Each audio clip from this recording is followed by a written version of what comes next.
성벽 봉헌식을 하고 난 다음에 오늘 말씀에 또한 그날 모세의 책을 낭독하였다 이렇게 기록하고 있습니다.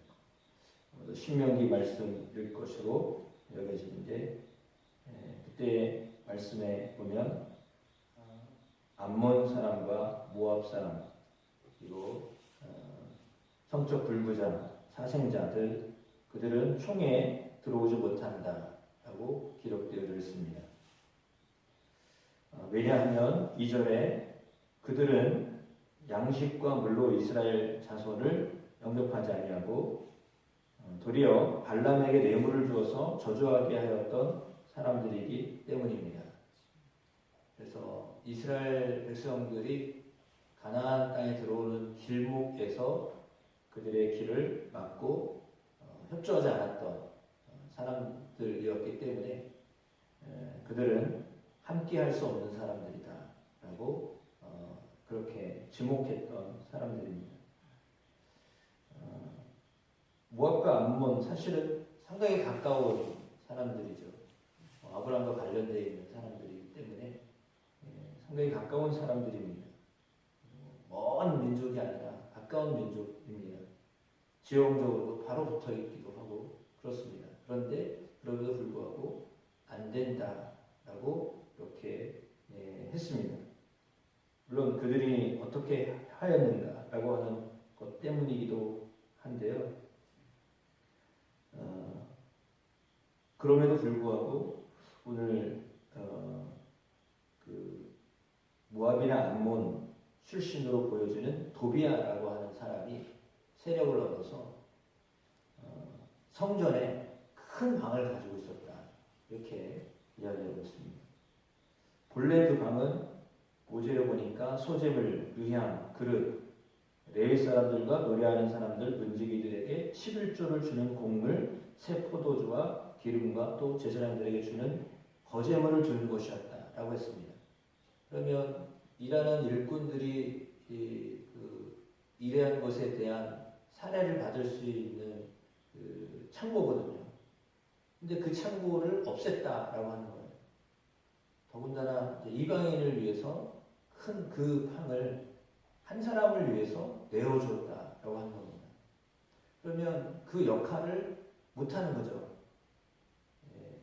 본래 제사장들에게 레위인들에게 소재물이 들어오고 11조 들어오고 거제물이 들어오면 그거를 모아놨다가 주도록 되어 있었는데 그 방을 아예 차지했으니까 그 일 자체를 못하게 한 거예요. 그러면 사실은 먼 안목을 볼 때는 도비아라고 하는 사람이 성전에서 있으면서 성전에서의 어떤 제대로 역할을 하지 못하도록 막은 사람이라는 거거든요.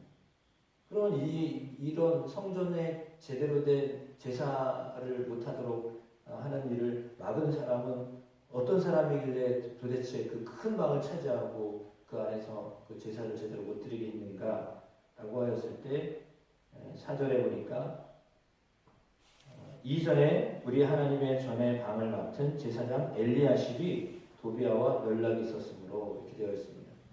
전에 아마 유심히 보셨으면 아시겠지만 느헤미야의 앞전에 보면 도비아와 엘리야십 대제사장이에요. 성전의 우두머리예요. 근데 그 엘리야십이 도비아 집안과 통혼을 합니다. 와서 개혁했던 것이 뭐냐면 통혼을 하지 말아라 라고 했는데 그걸 못 끊었어요. 대제사장이 그거를 못 끊었어요. 그래가지고 계속해서 연락을 했다라고 하는 것은 혼인관계를 맺고 서로 유익을 얻으려고 했다라고 하는 것입니다.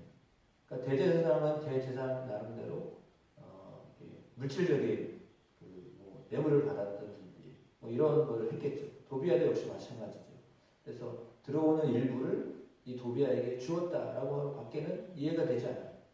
그러니까 본래 제사장들에게, 레위인들에게, 문지기들에게, 노래하는 사람들에게 줘야 될 11조나 거제물이나 이런 것들을 어떻게 했다는 거예요? 도비아에게 줬다는 얘기밖에 안 돼요. 그래가지고 본래 성전에서 해야 할 그 일을 했던 사람들이 대가를 받고 또 열심히 그 일을 해야 하는데 그걸 중간에 빼돌렸다라고 하는 것밖에는 이해가 되지 않아요. 제사장의 암묵적인 그냥 그런 묵인하에 그런 일들이 벌어졌다라고 하는 것입니다. 그러니까 서로 간에 유익이 있어서 그렇게 해주고 밤까지 메워주면서 그 일들을 했는데 그걸 언제 한 거냐 보니까 6절에 내가 예루살렘에 있지 아니하였다라고 기록하고 있습니다. 그러니까 느헤미야가 개혁을 단행하고 막 이렇게 하는데 그 아닥사스다 왕이 제 32년에 나에게 좀 왔다 가라라고 했기 때문에 느헤미야가 이제 일을 다 끝냈잖아요. 성벽을 다 재건하고 나서 봉헌식까지 다 끝났고 이제 왕이 후출을 했으니 이제 다시 왕실로 들어가나 보다라고 생각하고서 그 사이에 도비아에게 방을 내어준 거예요. 그래서 들어갔다가 안 오는 줄 알았던 거죠. 그런데 왕실로 들어갔다가 다시 나왔어요. 와서 보니까 며칠 만에 이런 형국이 된 거죠. 그래서 화가 너무 많이 난 겁니다. 그때 7절에 예루살렘에 이르러서야 엘리야십이 도비아를 위하여 하나님의 전대에 방을 만든 악한 일을 안지라 라고 했습니다. 그래서 심히 근심하여 도비아의 세간을 그 방 바깥으로 다 내어 던졌다 말합니다. 이게 보통 이렇게 권력 있는 사람들이 아니잖아요. 서로 대제사장은 누가 과연 건드려요. 도비아도 역시 마찬가지예요. 근데 그거를 느헤미야는 하등에 관계없이 돌아와서 그 사실을 알면서 싹 그 도비아가 와서 이렇게 썼던 그 집기나 물건들 이런 것들을 다 내던졌다라는 거예요. 뭐 눈치 하나도 안 본 거죠. 왜 그 성전의 기능이 마비되게 하느냐, 왜 사람 때문에 그렇게 하느냐. 아무리 대제사장이어도 이거는 아니다. 자기는 사실은 어떻게 보면 레위인도 아니잖아요. 제사장도 아니잖아요. 일반 백성이에요. 근데 하는 행태를 보니까 이건 하나님이 좋아하시는 일이 아니었다라고 해서 개혁을 당하는 거. 아무도 아무 말도 못했어요. 근데 느헤미야는 발발에 돌아갔다가 다시 와서는 그 일을 하고 있는 겁니다. 그러니까 제사장들 안에서도 사실 그 일을 해야 돼요. 자기들이 손해라기보다는 제대로 대우 못 받고 있고 그런 상황이라면 이거 왜 우리를 위한 방인데 이거 더군다나 이방인에게 이걸 내어주냐 말이 안 된다라고 자신들이 이야기해야 되는데 자기들도 말 못하는 일을 느헤미야가 사실을 알면서 그 일들을 지금 하고 있는 거예요. 그래서 하나님이 느헤미야를 통해서 그들로 하여금 온전히 제사의 기능, 예배의 기능, 하나님을 향하여서 마음을 두고 살도록 하는 일을 계속해서 하고 계시구나라고 하는 것을 깨닫게 됩니다. 느헤미야는 사실 뭐 위치는 높은 사람이지만 그럼에도 불구하고 눈치 안 가리고 뭐 싫어하든 좋아하든 그건 하나님의 뜻이니까요. 하나님의 뜻을 이루기 위해서 대제사장 눈치도 안 보고 또 권력에 있는 도비아 눈치도 안 보고 이건 잘못됐다라고 하는 것을 지적하고 또 실제로 쫓아내고 그런 일들을 하고 있습니다. 그래서 하나님이 정말 무엇을 원하시는가라고 하였을 때 느헤미야는 예배가 회복되어져야 된다. 거기서 일하는 사람들이 응당한 대가를 받고 그 일들을 하도록 해야 된다라고 하는 것에 대해서 상당한 거룩한 분노를 내고 또 실제로 세간을 다 내어 던지고 그런 일들을 하게 되는데 우리는 느헤미야의 모습 속에서 예수님이 성전에 올라가셔서 물건 파는 사람들, 심지어 비둘기나 동전 바꾸는 사람들 이런 사람들이 성전 안에서 유익을 얻으며 빌부터 살아가는 그건 다 누구의 안목이에요? 제사장들의 안목적인 묵인하에 돈을 주고받고 하니까 그것 때문에 그 안에서 그냥 허용했던 거거든요. 그 일을 예수님이 들어가자마자 그냥 다 정화하고 쫓아내고 그런 일을 하셨어요. 마치 오늘 좀 느헤미야처럼 그런 일들을 하셨습니다. 성전이 온전히 성전으로의 역할을 감당하도록 해야 된다라고 하는 겁니다. 누군가를 위한 어떤 유익이나 어떤 그런 것들이 있어서는 안 된다라고 라고 하는 것을 말해주고 있는 것입니다. 그래서 참 왜냐하면 이것이 개인의 어떤 일이라고 해도 그렇게 해서는 안 되잖아요. 그런데 이거는 하나님이 임재하시고 하나님 역사하시는 장소에서 그런 일을 한다라고 하는 것은 말도 안 되는 이야기인데 그런 일들이 실제로 일어나고 있었다라고 하는 겁니다. 오늘날도 어쩌면 그럴 수 있어요. 좀 규모가 있는 교회는 충분히 그렇게 할 수 있어요. 그러면 안 되는데도 불구하고 현실적으로 그렇게 되기도 하거든요. 그래서 차마 입으로 말할 수 없는 일들이 일어나기도 하거든요.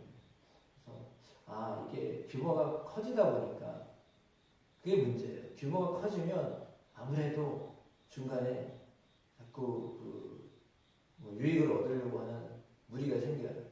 도비아처럼 그런 일들이 생기거든요. 그러면 그걸 어떻게 끊어야 되냐? 사람이 우리에게 어떤 재정적으로 큰 유익을 주기도 하고 또 어떤 세력을 함께 같이 들어오기도 하고 뭐 이런 일들이 일어나는데 그럼에도 불구하고 아니다라는 거죠. 그건.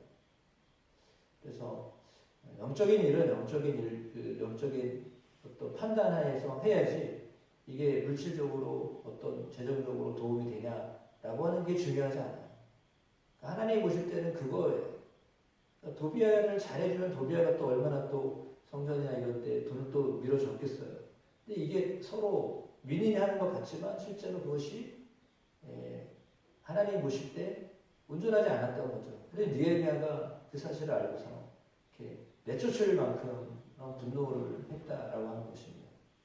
그래서 그 신앙 안에는 그래서 어떤 특별히 재정적인 어떤 문제로 유익을 얻으려고 하는 그런 목적을 가지고 들어오는 사람에 대해서는 철저히 배격해야 돼요.